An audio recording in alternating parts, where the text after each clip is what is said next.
قربانی دین اسلام کے اندر ایک عظیم عبادت ہے۔ اللہ عز و جل نے اس قربانی کے ذریعے سے انسان کو اللہ عز و جل کا قرب حاصل ہوتا ہے، نیکی کرتا ہے، اور نیکی جب کرتا ہے تو اسے اللہ عز و جل کا قرب عطا کیا جاتا ہے۔ حضور نبی کریم صلی اللہ علیہ وآلہ وسلم نے جب ہجرت کی، ہجرت کے بعد مدینہ تشریف لائے، حضور نبی کریم صلی اللہ علیہ وآلہ وسلم نے 10 سال ہجرت کے بعد مدینہ کے اندر آپ جلوہ فروز رہے ہیں۔ آپ 10 سال مدینہ کے اندر قیام کیا، اور آپ صلی اللہ علیہ وآلہ وسلم نے ہر سال قربانی کی ہے۔ حضور نبی کریم صلی اللہ علیہ وآلہ وسلم 2 قربانیاں کیا کرتے تھے، ایک اپنی طرف سے کرتے تھے اور ایک حضور نبی کریم صلی اللہ علیہ وآلہ وسلم امت کی طرف سے کرتے تھے۔ اور حضرت علی المرتضی شیر خدا امیر المؤمنین خلیفۃ المسلمین، آپ کا بھی طریقہ کار یہی تھا۔ آپ اپنی زندگی کے اندر 2 قربانیاں کیا کرتے تھے۔ وجہ پوچھی گئی کہ آپ 2 قربانیاں کیوں کرتے ہیں، تو آپ نے فرمایا کہ مجھے اس کا حکم حضور نبی کریم صلی اللہ علیہ وآلہ وسلم نے ارشاد فرمایا ہے، کہ آپ صلی اللہ علیہ وآلہ وسلم نے ارشاد فرمایا، اے علی، ایک قربانی تم نے اپنی طرف سے کرنی ہے اور ایک قربانی تم نے میری طرف سے کرنی ہے، اور میں اپنی زندگی کے اندر اسی طرح 2 قربانیاں کرتا رہوں گا۔ اور ہمیشہ حضرت علی المرتضی شیر خدا رضی اللہ تعالیٰ عنہ نے 2 قربانیاں کی۔ حضرت ارقم رضی اللہ تعالیٰ عنہ وہ فرماتے ہیں کہ صحابہ کرام علیہم الرضوان حضور نبی کریم صلی اللہ علیہ وآلہ وسلم کی بارگاہ کے اندر حاضر ہیں۔ عرض کی، یا رسول اللہ صلی اللہ علیہ وآلہ وسلم، یہ قربانیاں کیا ہیں؟ آپ صلی اللہ علیہ وآلہ وسلم نے ارشاد فرمایا، یہ تمہارے باپ ابراہیم علیہ السلام کی سنت ہے، یعنی یہ حضرت ابراہیم علیہ السلام کا طریقہ کار ہے۔ تو پھر پوچھا گیا، یا رسول اللہ صلی اللہ علیہ وآلہ وسلم، کیا ان قربانیوں میں ہمارے لیے بھی کچھ حصہ ہے؟ یعنی جب ہم یہ قربانیاں کریں گے تو کیا ہمیں بھی کوئی ثواب ملے گا؟ تو آپ صلی اللہ علیہ وآلہ وسلم نے ارشاد فرمایا، ہر بال کے بدلے اللہ عز و جل ایک نیکی عطا فرماتا ہے۔ پھر صحابہ کرام علیہم رضوان نے پوچھا، یا رسول اللہ صلی اللہ علیہ وآلہ وسلم، یہ جو اون ہے، یہ جو کھال کے اوپر بال ہوتے ہیں، اس کا کیا حکم ہے؟ تو آپ صلی اللہ علیہ وآلہ وسلم نے ارشاد فرمایا، اس کے اوپر جتنے بالوں کی مقدار ہے، ہر بال کے بدلے اللہ عز و جل ایک نیکی عطا فرماتا ہے۔ حضور نبی کریم صلی اللہ علیہ وآلہ وسلم کی زندگی حیات مبارکہ کو اٹھا کر دیکھیں۔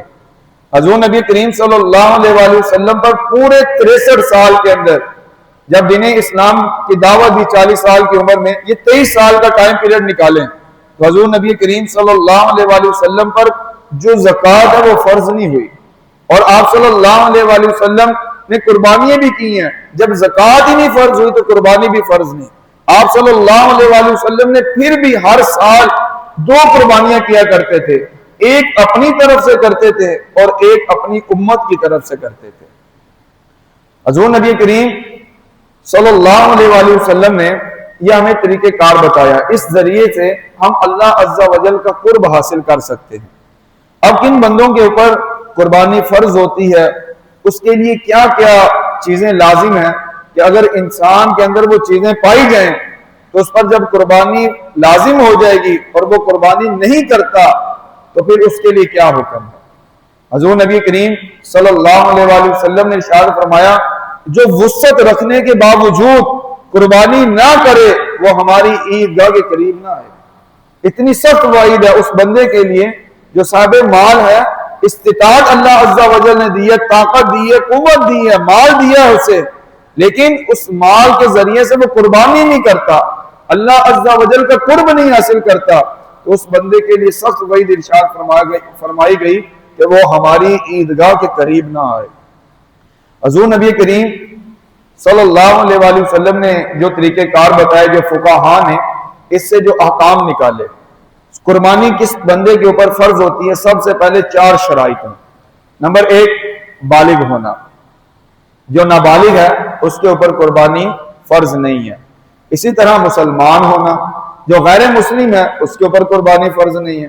اور اسی طرح مقیم ہونا یہ بھی شرط ہے. جو شرعی مسافر ہوگا اس کے اوپر قربانی فرض نہیں ہے. اور نمبر 4 مال کے نصاب ہونا. یہ 4 شرائط جس بندے کے اندر بھی پائی جائیں گی، چاہے وہ عورت ہے چاہے وہ مرد ہے، اس کے اوپر قربانی کرنا یہ واجب ہو جائے گا. اب بالغ کے لیے جو مدت ہے، جو ٹائم پیریڈ ہے، وہ لڑکا بالغ کب ہوتا ہے؟ وہ 12 سے 15 سال کی عمر کے اندر وہ بالغ ہو جاتا ہے. اور جو لڑکی ہے وہ 9 سے 15 سال، یہ جو ٹائم پیریڈ ہے، اس کے اندر جو بلوغت کی نشانیاں نظر آ جائیں تو وہ بالغ سمجھا جائے گا. لیکن اگر 15 سال دونوں کی عمر گزر چکی ہے، کوئی نشانیاں نہیں نظر آئی، تو اب کیا ہے کہ 15 سال جیسے ہی ان کی ایج ہوگی اس کو بالغ ہی تصور کیا جائے گا. اب مسلم جو دین اسلام قبول کرتا ہے وہ مسلمان ہے. اب غیر مسلم کے اوپر قربانی نہیں ہے، چاہے وہ یہودی ہے چاہے وہ عیسائی ہے، کافر ہے، مشرک ہے، کوئی بھی گروہ ہے جو غیر مسلم ہے وہ قربانی نہیں کر سکتا. اور نمبر 3 مقیم ہونا، یعنی جس جگہ آپ رہتے ہیں آپ مستقل رہتے ہیں. اب آپ کا اس جگہ کو چھوڑ کر کہیں دوسری جگہ پر رہائش کو اختیار کرنا اب ممکن نہیں ہے. آپ نے یہیں پر اپنی مستقل رہائش رکھی ہے، وہ آپ کا وطن اصلی ہے، وہ بندہ مقیم ہے. لیکن اگر کوئی بندہ کہیں دور جاتا ہے اور 92 کلومیٹر شہر کی حدود سے باہر چلا جاتا ہے اور 15 دن وہ وہاں پر مسافر رہتا ہے، اب وہ مسافر ہے. لیکن اس میں یہ بھی بات یاد رکھیے گا، وہ جگہ جہاں پر میری پیدائش ہوئی، میرے ماں باپ رہتے ہیں اور میں وہاں پر جاتا ہوں 1 دن کے لیے، 2 دن کے لیے، 1 ہفتے کے لیے، تو وہ بھی میرا وطن اصلی ہی ہے. چاہے وہاں میں 1 دن گزاروں 2 دن گزاروں، وہاں پر کیا حکم آرڈر نافذ ہوگا، وہاں پر مقیم ہی تصور کیا جائے گا. اور نمبر 3 جہاں میری شادی ہوئی ہے، جس جگہ دولہے کی شادی لڑکی کی جو علاقہ ہے اور لڑکی وہاں پر رہتی ہے، تو اب وہ جو علاقہ ہے، وہ جو وطن ہے، وہ بھی اس کا وطن اصلی ہی تصور کیا جائے گا. وہاں پر وہ جاتا ہے، ہفتہ رہتا ہے، 10 دن رہتا ہے، تو پھر بھی اس کو مقیم ہی تصور کیا جائے گا. اب مسافر اور مقیم یہ دونوں کے اندر فرق ہے. مال کے نصاب. اب چوتھی شرط جو ہے وہ مال کے نصاب کی ہے. مال کے نصاب اس بندے کو کہتے ہیں جس کے پاس 52.5 تولہ چاندی یا 7.5 تولہ سونے کی مقدار، یا سونا موجود ہو یا چاندی موجود ہو یا اتنی کرنسی موجود ہو، اتنا مال و دولت موجود ہو کہ وہ 52.5 تولہ چاندی خرید لے، وہ 7.5 تولہ سونا خرید لے، اس بندے کو مال کے نصاب کہا جاتا ہے. اب یہ مال کے نصاب جب ہم نکالتے ہیں قربانی کے لیے اور زکوٰۃ کے لیے، دونوں کے لیے فرق ہے. جب زکوٰۃ کا مال کے نصاب نکالا جاتا ہے، نصاب اس میں یہ ہے کہ جو ہمارے حاجت اصلیہ، جو ضروریات زندگی ہیں، ان کے علاوہ جتنی بھی چیزیں ہیں وہ نصاب کے اندر ان کو ایڈ کر دیا جائے گا. مثال کے طور پر انسان کی ضروریات زندگی کیا ہیں؟ انسان کا لباس ہے، رہنے کے لیے رہائش ہے، کھانا پینا ہے، جو جس کے بغیر زندگی گزارنا ناممکن ہے، یہ انسان کی حاجت اصلیہ ہے جسے ہم ضروریات زندگی کہتے ہیں. اس کے علاوہ جتنی بھی چیزیں موجود ہیں ان سب کو نکال دیا جائے گا اور وہ تمام کا نصاب کے اندر ایڈ کر دیا جائے گا. مثال کے طور پر اگر کسی بندے کے پاس 52.5 تولے چاندی موجود نہیں ہے، 7.5 تولے پیسے بھی سونا بھی موجود نہیں ہے، اب وہ کیا کرے گا؟ لیکن اس کے پاس کچھ چاندی ہے، کچھ سونا ہے اور کچھ ہی پیسے موجود ہیں، یا پھر اس نے ایک اور بھی چیز جیسے کمیٹی ڈالی جاتی ہے. اب کمیٹی کی 2 صورتیں بنتی ہیں، یا تو ہم پیسے دیتے رہتے ہیں، ہمیں کمیٹی 10ویں نمبر میں ملنی ہے، ابھی 7-8 گئی ہیں، تو جیسے 7-8 آپ عطا کر چکے ہیں وہ آپ کا مال ہے، وہ آپ نے بطور قرض اس کو دیا ہے. اور ایک صورت یہ بنتی ہے کہ آپ 7ویں 8ویں لے چکے ہیں لیکن ابھی مزید 10-12 رہتی ہے، تو وہ آپ نے ابھی قرض ادا کرنا ہے. آپ جتنی کمیٹیاں دے چکے ہیں وہ جتنا مال بنتا ہے 60,000 70,000 اس کو بھی اس کے اندر ایڈ کر لیا جائے گا. آپ کے پاس جتنا بینک بیلنس ہے، آپ کے پاس کیش موجود ہے، آپ کے پاس جو دکان ہے، مکان ہے، اگر کسی کے بندے کے پاس ایک مکان ایسا ہے جس مکان کے اندر اس نے رہائش رکھی ہوئی ہے، اپنے ضرورت کے مطابق اس گھر کو استعمال کر رہا ہے، لیکن ایک ایسا گھر ہے جو اس نے کرائے پر دیا ہوا ہے، اس کے علاوہ اس کے پاس مال و دولت نہیں ہے، لیکن اگر اس گھر کو بیچا جائے، اس کی قیمت لگائی جائے اور اس کی قیمت 52.5 تولے چاندی کو پہنچ جاتی ہے، تو اب وہ بندہ مال کے نصاب ہے. لیکن زکوٰۃ کے اندر اس کی کل قیمت کو نہیں ایڈ کیا جاتا، لیکن قربانی کا جو نصاب ہوگا، آپ نے کوئی دکان کرائے پہ دی ہوئی ہے، آپ نے کوئی مکان کرائے پہ دیا ہوا ہے، اگر اس کے علاوہ مال و دولت موجود نہیں ہے تو وہ جتنی اس کی مالیت بنتی ہے اس کے مطابق اگر وہ نصاب کو پہنچ جاتی ہے تو پھر آپ مال کے نصاب ہے، اب قربانی کرنا یہ واجب ہو گیا۔ اب جب قربانی واجب ہو جاتی ہے، اب تمام چیزوں کو ایڈ کر لیا، اور آج کا نصاب جو بنتا ہے وہ 4,14,000 روپے بنتا ہے۔ کسی بندے کے پاس تمام چیزوں کو ایڈ کرنے کے بعد 4,14,000 بن گیا تو اب وہ مال کے نصاب ہے، اب اس کے اوپر قربانی کرنا واجب ہے، اور اگر وہ قربانی نہیں کرتا تو وہ بندہ گناہ گار ہے۔ اسی طرح بسا اوقات ایسا بھی ہوتا ہے کہ ایسا لباس جو ہم ایک ہی مرتبہ پہنتے ہیں اس کے بعد نہیں پہنا جاتا۔ مثال کے طور زیادہ تر یہ دلہن جو شادی والے دن لباس زیب تن کرتی ہیں وہ بہنیں، وہ بعد میں وہ لباس نہیں پہنتی، اس لباس کی قیمت کو بھی ایڈ کیا جائے گا۔ اسی طرح جو ضروریات زندگی سے زیادہ، ایک گاڑی تو استعمال کی ہے، دوسری گاڑی ویسے ہی ہے، یا بائک ایک استعمال کی دوسری زیادہ ہے، تو اس کے مال کو بھی اس کے اندر ایڈ کیا جائے گا۔ اب تمام چیزوں کو ایڈ کرنے کے بعد وہ 4,14,000 سے برابر ہوا یا اس سے زائد ہو گیا تو بندہ مال کے نصاب ہے۔ اب اس کا دوسرا پہلو، تمام چیزوں کو ہم نے ایڈ کر لیا، اب وہ تمام ایڈ کرنے کے بعد وہ بنتی ہیں 6 لاکھ روپے اس کی مالیت بنی۔ اب اس 6 لاکھ کے اندر جو اس مہینے کا میرا بجٹ ہے، جو خرچ ہے، جیسے بجلی کا بل دینا یا کوئی بھی ضروریات زندگی خریدنا ہے، کچن کا سامان لینا ہے، اس طرح ان تمام چیزوں کو مائنس کر دیا جائے گا۔ اگر میں نے کوئی انسٹالمنٹ دینی ہے، کوئی قسط دینی ہے، اور اسی طرح کسی بندے کا اس مہینے میں نے قرض دینا تھا، اس قرض کو بھی مائنس کر دیا جائے گا۔ اب وہ تمام چیزوں کو مائنس کرنے کے بعد میرے پاس بچتا ہے 2,70,000۔ اب تمام چیزوں کو ایڈ بھی کیا، اس کے بعد مائنس بھی کیا تو 270 بنتا ہے۔ اب 270 کے اوپر وہ بندہ مال کے نصاب نہیں ہے، وہ زکوٰۃ اس کے وہ قربانی کرنا اس کے اوپر واجب نہیں ہے۔ یہ ایک طریقہ۔ اب جو بندہ قربانی واجب ہو گئی، اب قربانی واجب ہونے کے بعد بسا اوقات ہم دیکھتے ہیں کہ گھروں کے اندر نمبرنگ لگی ہوتی ہے، ہر سال والد صاحب کی ہی طرف سے قربانی کی جا رہی ہے، اور یہ نہیں ہے کہ باقی جو جن کے اوپر قربانی واجب ہو چکی ہے ان کی طرف سے بھی قربانی کی جائے، نہیں، بلکہ والد صاحب ہی قربانی کریں گے، اور ایک ہی قربانی کی جاتی ہے ایک ہی گھر سے۔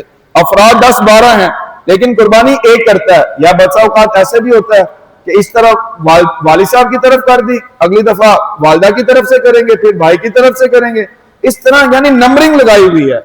اب جس بندے کی طرف سے اگر وہ مال کے نصاب کا اس کے اوپر قربانی واجب تھی، اس کی طرف سے قربانی کر دی گئی، اس کا تو واجب ادا ہو گیا، لیکن باقی جو موجود ہیں، جو باقی بندے موجود ہیں، ان کے اوپر قربانی واجب تھی اور انہوں نے نہیں کی، تو قربانی نہ کرنے کی وجہ سے وہ سارے کے سارے گناہ گار ہوں گے۔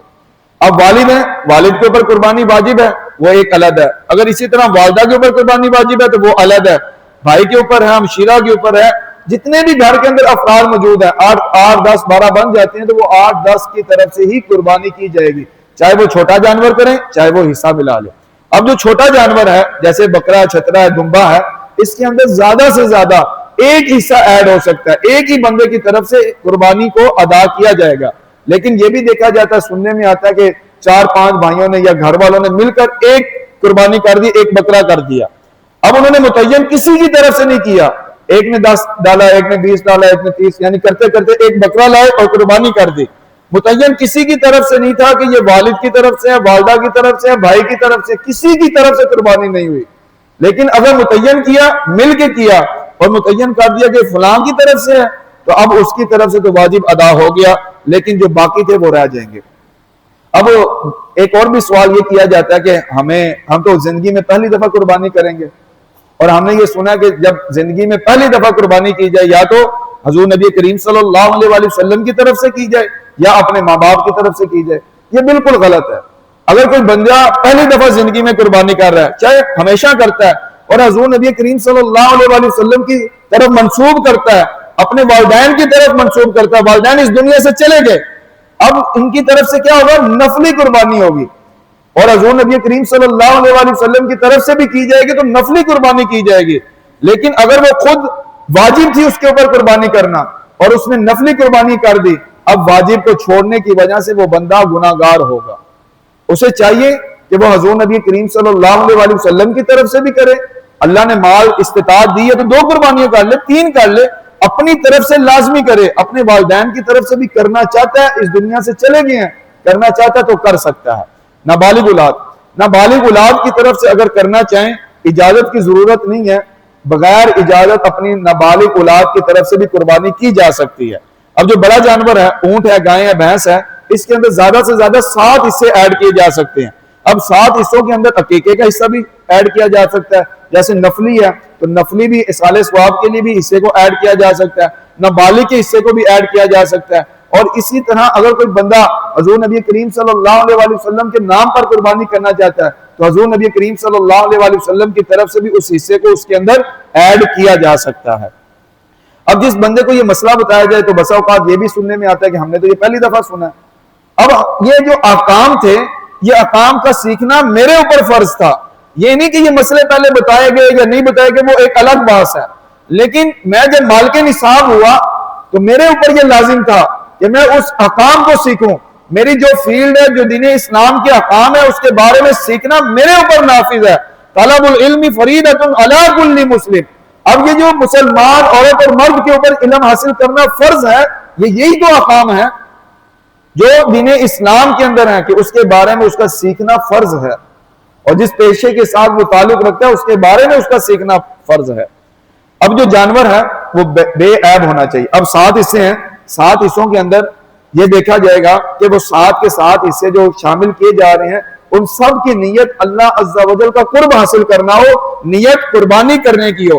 اگر ان میں سے کسی ایک بندے کی بھی یہ نیت ہے کہ میں نے تو گوشت حاصل کرنا ہے، وہ علل اعلان کہتا ہے کہ مجھے تو 22 کلو گوشت دینا، مجھے نہیں پتا کیسا مرضی قربانی کا جانور ہو، مجھے 22 کلو گوشت دینا ہے. نمبر 2، اس کے اندر اگر کسی بندے کی حرام کی کمائی تھی، اس نے حصہ ڈال لیا، تو پھر بھی وہ 7 کے 7 بندوں کی قربانی ضائع ہو جائے گی. اس لیے کبھی بھی کہیں پہ بھی آپ نے اجتماعی قربانی میں حصہ ڈالنا ہے تو پہلے چیک کر لیں وہ جو قربانی کرنے والا ہے، وہ جو سٹاف ہے جو قربانی کو دیکھ رہا ہے، کہ وہ دین اسلام کے اصولوں کے مطابق قربانی کا اہتمام کر رہے ہیں یا نہیں کر رہے. اگر نہیں کر رہے تو پھر اسے چاہیے کہ وہاں پر قربانی کا حصہ نہ ڈالے. اب جس بندے کے اوپر سابقہ قربانیاں رہتی تھی، اب وہ کیا کرے؟ اگر جس بندے کے اوپر سابقہ قربانیاں رہتی تھی اور اس سال بھی اس کی قربانی واجب ہے، اس سال کی قربانی واجب ہے، اس کو کرے. اور جو سابقہ قربانی ہے اس کے مطابق جتنا بھی یا تو ایک حصہ یا پھر ایک بکری کے برابر جتنا بھی اللہ نے استطاعت دی ہے اس کے مطابق اس کا مال، حصہ، بکری کی قیمت وہ صدقہ کرے گا. یہ نہیں کہ جو سابقہ جتنی بھی قربانیاں رہتی تھی وہ اب قربانیاں کرے گا، نہیں، اب وہ قربانیاں نہیں کرے گا بلکہ ان کے مطابق حصے کو ادا کرے گا. اللہ عز و جل ہم سب کو احکام سیکھنے، اس پر عمل کرنے کی توفیق عطا